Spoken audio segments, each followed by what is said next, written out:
What's up, guys? It's been a while since my last installment of Morning Yap, but you know, got caught up with life and shit. Haven't been able to get my mornings in as I'd like to. Um, you know, that goes back to accountability, but sometimes, we all feel that feeling of being lazy and not wanting to do something. Breaking the routine just to, like I've always said, take the easy way out.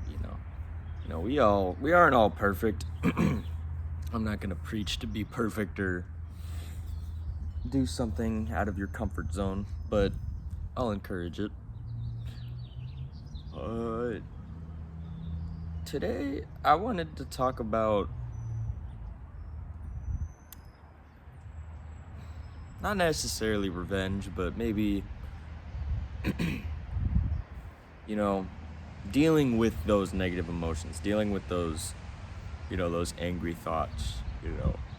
Something happened to you or a close one you love, something bad, and you just have a hatred for the world. Like, how the fuck could someone do that to someone else? Like, I'm gonna fucking rip their guts out.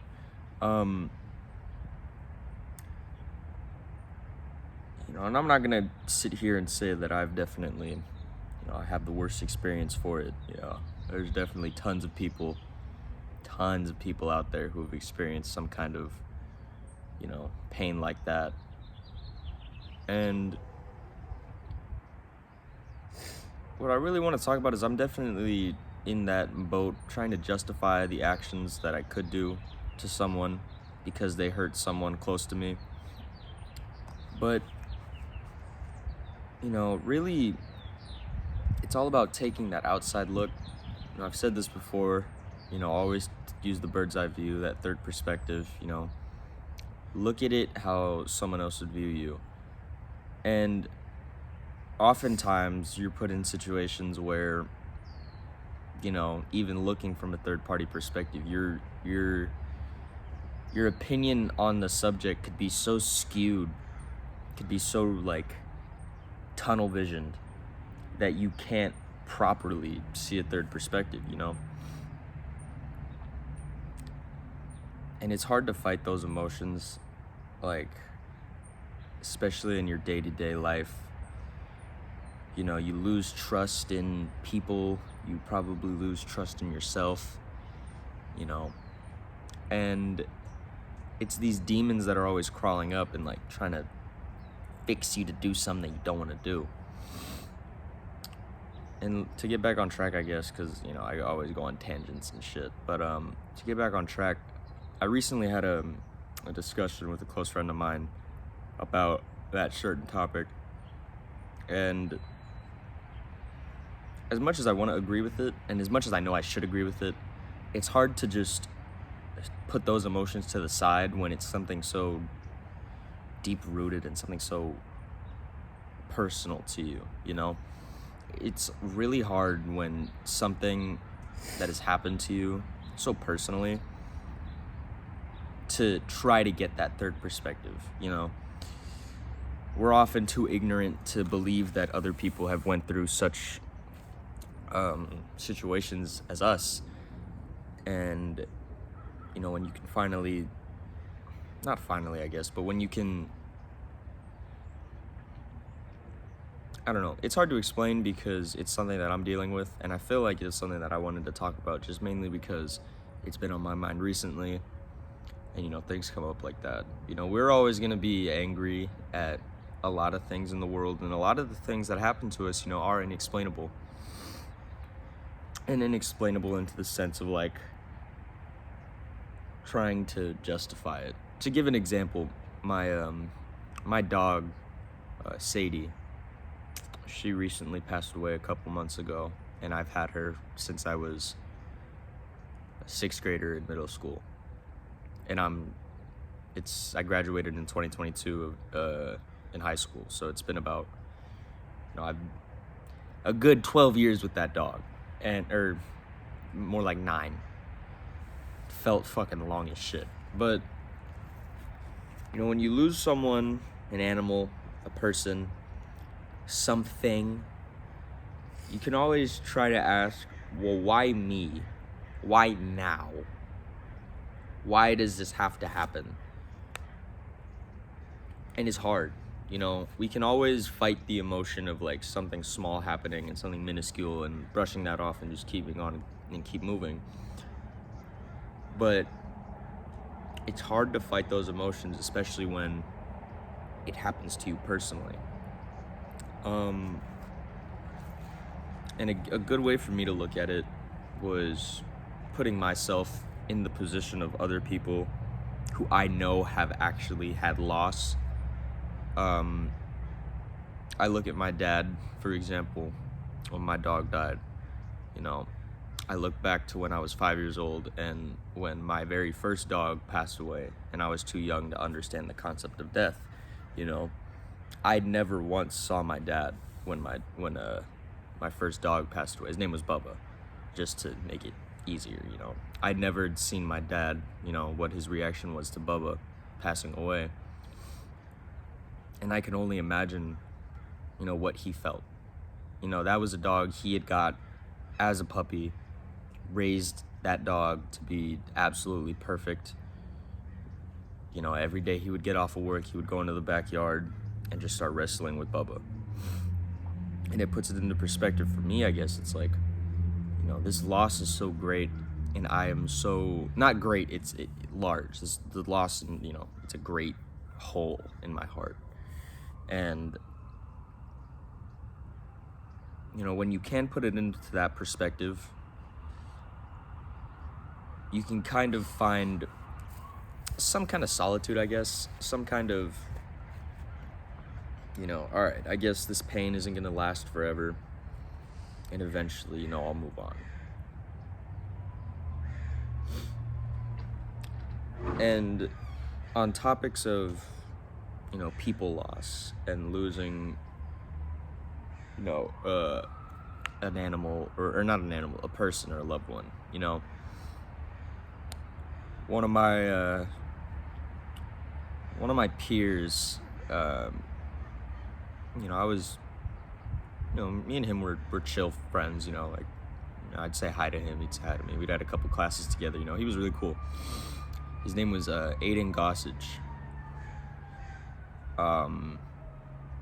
And his life was taken when he was 16 from a drunk driver.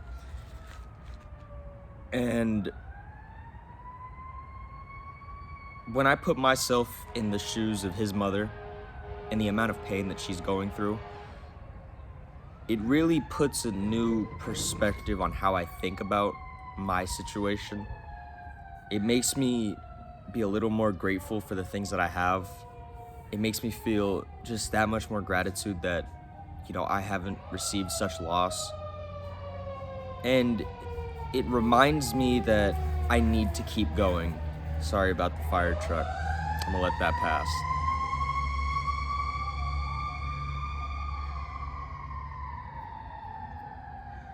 There we go. But it reminds me that no matter how great of a loss or how great of a pain that I might feel,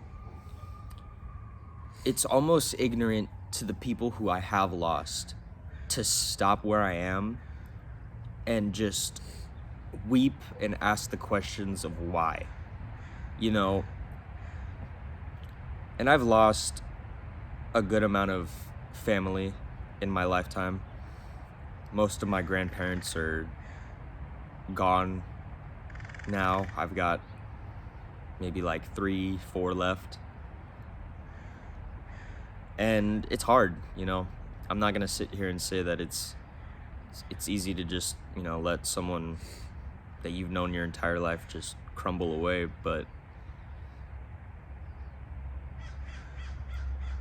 when you can, it's just really hard, This is a topic that I struggle with because it's a topic that I can't really grasp, in the sense of, it is sad, You grow up with these people or these animals, and you grow up thinking that they're never going to go away and that they're always going to be a prominent figure in your life, until one day you finally grow up and, they're about ready to go. but it's a disservice on their end of their life to mope around and not try to better yourself. You know, and it's gonna sound crazy, but I honestly don't give a fuck.